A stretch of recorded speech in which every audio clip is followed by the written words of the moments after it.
Hello everyone, welcome back to my channel. So in this video we will discuss about the subdomain method. So previous videos में हमने गैलरकिन method और least square method से differential equation के solutions निकाले थे। इसमें हम subdomain method apply करेंगे। गैलरकिन मेथड के अंदर हमने वेट फंक्शंस कैसे चूज़ किया था, जो हमारा न्यू ट्रायल सोल्यूशन था उसके अंदर जो CIC कोफिशिएंट्स थे वो हमारे वेट फंक्शंस थे, और जो लीस्ट स्क्वायर मेथड था उसके अंदर हमारे जो रेजिड्यू इक्वेशन में CIC कोफिशिएंट थे वो हमारा वेट फंक्शन था। लेकिन सब डोमेन मेथड में हमें स्टार्टिंग में ही वेट फंक्शन को 1 लेकर चलना है। इसमें ऐसा कुछ नहीं है कि हमें वहाँ से कोफिशिएंट्स लेने हैं या वहाँ से कोफिशिएंट्स लेने, इसमें ऐसा कुछ भी नहीं है।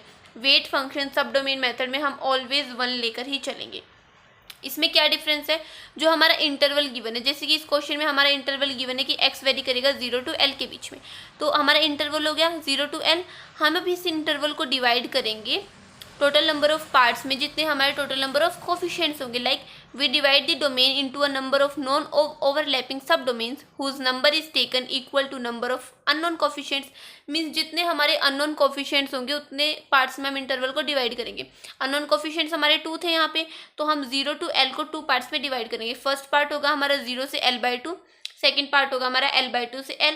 वेट फंक्शन हमारा यहाँ 1 ही था, तो 1 into RDX is equals to RDX। तो फाइनली हमारे पास 2 इक्वेशंस कौन सी बन जाएगी, एक तो बनेगी 0 से L/2 RDX DX is equals to 0, और सेकेंड इक्वेशन हमारी क्या बनेगी, L/2 से L RDX DX is equals to 0। अब हम यहाँ पे रेजिड्यू इक्वेशन की वैल्यू पुट करके उसको इंटीग्रेट करके लिमिट पुट करके जो हमारे पास 2 इक्वेशन बनेगी उन दोनों इक्वेशन को हमें सॉल्व करना है।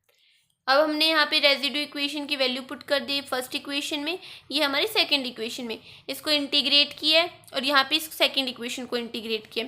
फर्स्ट इक्वेशन में after putting the limit, second equation after putting the limit. So finally हमारे पास 2 इक्वेशंस बन गए, ये इक्वेशन ए और ये इक्वेशन बी। अब हमें इन दोनों इक्वेशन को सॉल्व करना है। सेम प्रीवियस ट्रिक हम यूज़ करेंगे।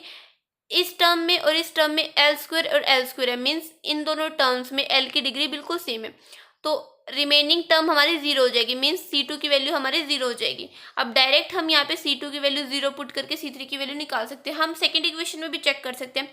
सेकंड इक्वेशन के अंदर इस टर्म में और इस टर्म में L की डिग्री बिल्कुल सेम है, यहाँ पे L² मीन्स रिमेनिंग टर्म हमारी 0 हो जाएगी, मीन्स यहाँ पे C2 हमारा 0 हो जाएगा। Means overall on solving equation A and B we get C2 is equals to 0। C2 को आप 0 पुट कीजिए और डायरेक्ट यहाँ से C3 की वैल्यू ये आ जाएगी।